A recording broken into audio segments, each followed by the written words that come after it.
आइए हम विराट कोहली जी के साथ बात करने के लिए चलते हैं। विराट जी, आपका तो नाम भी विराट और काम भी विराट। नमस्कार आप सर। दुबई में से आज समय निकाला और वहाँ तो ये खेल आपका बड़ा तनावपूर्ण रहता है। उसमें भी आपने और अपनी भाग-दौड़ भरी ज़िंदगी में अभी जो फ़िटनेस रूटीन फ़ॉलो करते हैं, मैं ज़रूर चाहूँगा, देश भी जानना चाहेगा क्योंकि नौजवान आपको आपकी हर गतिविधि को देखता है। ये आपको कैसे मदद करता है? पहली बात तो बहुत बहुत धन्यवाद सर यहाँ पे हम सबको बुलाने के लिए। सब लोगों ने फिट इंडिया मूवमेंट के बारे में बात करी और इसके फायदे इसके लाभ हमको रोज अपनी डेली लाइफ में किसी ना किसी तरीके से दिखते हैं। सबने अपने एक्सपीरियंसेस बताए। मिलिंद जी ने भी बहुत अच्छी बातें रखी। बहुत इंस्पिरेशनल उनका भी काम रहा है, उनकी जर्नी रही है पिछले कुछ सालों में। मैंने भी बहुत ऑब्जर्व किया है। और मेरे खुद के एक्सपीरियंस में सर एक ट्रांजिशन एक्सपीरियंस करने को मिला मुझे कि जिस जिस पीढ़ी में हम खेलना शुरू हुए और जो उस समय खेल की हमारी डिमांड्स थी, वो बहुत तेजी से बदली एक समय के बाद। और मुझे ये एक्सपीरियंस हुआ कि जो एक हमारा सिस्टम बन चुका था, हमारा एक रूटीन बन चुका था, वो हमारे खेल के डिमांड्स के लिए सही नहीं था और उसे बदलना ज़रूरी था।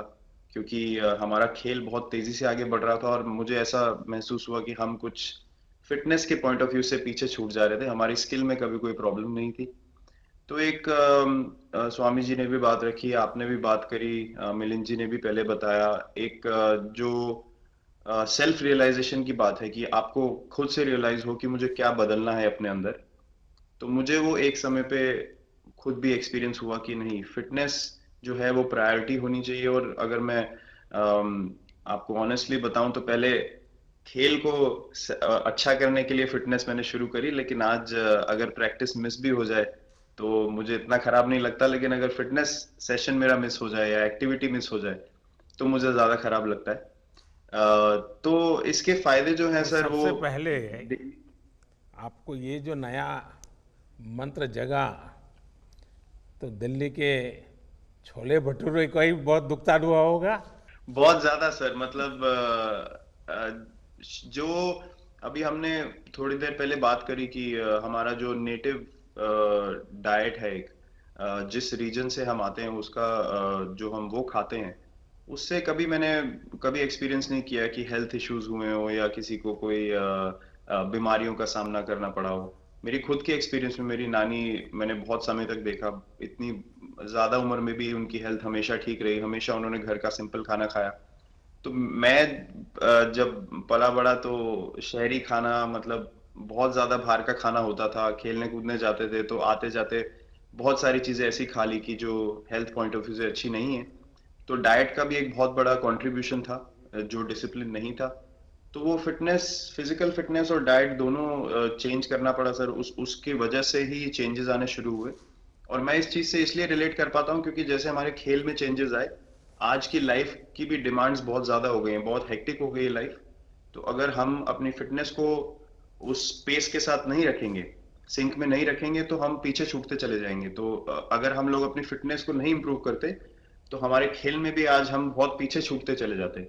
क्योंकि आप सिर्फ अपनी स्किल पे डिपेंड नहीं कर सकते। आपका जो मेंटल स्ट्रेंथ है, वो आपका शरीर कितना तंदुरुस्त है और आपका दिमाग कितना तंदुरुस्त है, उस दोनों का एक कॉम्बिनेशन साथ में चलता है। तो अगर मेरा शरीर सपोर्ट नहीं कर रहा है जो मेरा दिमाग सोच रहा है, तो मैं जो करना चाहता हूँ मैं नहीं कर पाऊंगा। तो आपके मुझे छोटे सामने छोटे कैलोरी चेंजेस। कम करने का भी तो चैलेंज रहता होगा और इतना बड़ा काम करने का भी चैलेंज रहता होगा। उसको कैसे हैंडल करते हैं? सर मैंने अभी जो अपने अनुभव में मैंने ये चीज एक्सपीरियंस करी है, वो ये है कि खाने के बीच में समय देना बहुत जरूरी है। हम लोग बहुत बार खाते हैं और फिर बड़ी मील के बाद वो छोटा छोटा खाते चले जाते हैं पूरा दिन। तो वो जो हमारा सिस्टम है, उसको कहीं प्रोसेस करने का मौका ही नहीं मिलता खाने को, और रात तक हम खाते चले जाते हैं। तो मैं जब छोटा भी था तो 11:30 12 बजे डिनर हो रहा है, उसके बाद मीठा खा के एकदम सो गए। कुछ एक्टिविटी नहीं, कुछ उसके बाद वॉक नहीं। तो आई थिंक ये छोटी छोटी चीजें जो है जो बहुत मैटर करती हैं कि आप अपने अंदर के सिस्टम को भी कितना समय दे रहे हैं उस खाने को प्रोसेस करने के लिए जो आप खा रहे हैं। तो उसके लिए अवेयरनेस बहुत जरूरी है कि आप किस वजह से कर रहे हैं। आप अपने आप को ओवरऑल फिट रखने के लिए कर रहे हैं या फिर सिर्फ वेट लॉस के लिए कर रहे हैं, जैसे अभी रुजुता जी ने बोला। तो प्रायोरिटी बहुत जरूरी है अपने दिमाग में कि आपकी इंटेंशन ठीक होनी चाहिए, फिर अकॉर्डिंगली आपके रिजल्ट्स भी वैसे ही आएंगे बाहर। मैंने सुना है कि इन दिनों टीम के लिए एक योयो टेस्ट हो रहा है। क्या ये कैप्टन को भी ये योयो टेस्ट करवाना पड़ता है कि आपको छुट्टी होती है? और योयो टेस्ट होता क्या है? क्या क्या क्या करना पड़ता है? सर, टेस्ट ये बहुत जरूरी था फिटनेस पॉइंट ऑफ व्यू से। अगर आप ग्लोबल फिटनेस लेवल्स की बात करें तो बाकी टीमों से हमारा लेवल अभी भी कम है, और हम चाहते हैं कि वो लेवल हम ऊपर लेके जाएं। जो एक बेसिक रिक्वायरमेंट है आज की डेट में, हम लोग फोकस करते हैं कि जैसे T20 मैच हो गया या वनडे मैच हो गया, वो एक दिन में खत्म हो जाता है। लेकिन अगर हम टेस्ट मैच की बात करें जो 5 दिन आपको खेलना है, हर शाम को आपको वापस जाना है, अगले दिन फ्रेश आना है, तो उस पॉइंट ऑफ व्यू से ये फिटनेस जो स्टैंडर्ड था वो बहुत जरूरी था। और मैं सबसे पहले मैं ही जाके भागता हूँ, और ये कंडीशन है कि अगर मैं भी फेल हो जाऊंगा तो सिलेक्शन के लिए मैं भी अवेलेबल नहीं हूँ। तो आई थिंक ये सिस्टम और ये कल्चर सेट करना बहुत जरूरी होता है। और उससे क्या होता है सर, ओवरऑल एक जो फिटनेस लेवल है टीम का बढ़ेगा। जैसे टेस्ट क्रिकेट में हमारा बहुत बार होता है कि आप थके हुए हैं, तीसरे दिन आके आपको, जैसे हमारे फास्ट बॉलर्स हैं आज की डेट में, वो दुनिया में सबसे ऊपर है, तो उनको अगर दूसरे तीसरे चौथे दिन आके वो एफर्ट डालना है फील्ड पे, तो वो डाल सकते हैं। पहले क्या होता था, स्किल हमारे पास हमेशा से रही है, लेकिन शायद जो मैंने आपको बोला, वो ट्रांजिशन मैंने जो एक्सपीरियंस किया, हम लोग वो जरूरी समय जो आता है जहाँ पे शरीर थक जाता है और टीम को आपकी जरूरत है, वहां पे परफॉर्मेंस जो है हमारी डिप हो जाती थी और दूसरी टीम जीत जाती थी।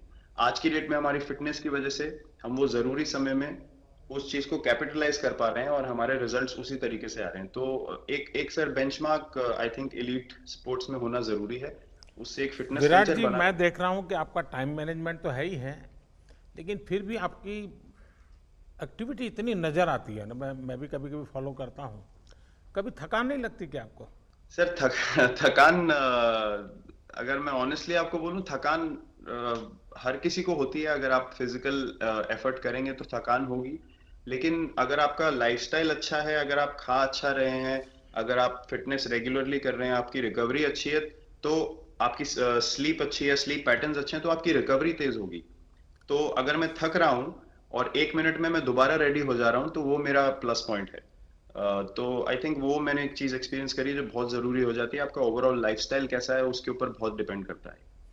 विराट जी, बहुत अच्छा लगा मुझे। और मैं आपको, अनुष्का जी को और आपके दोनों के परिवार को निकट भविष्य की शुभ घड़ी के लिए बहुत बहुत शुभकामनाएं देता हूँ।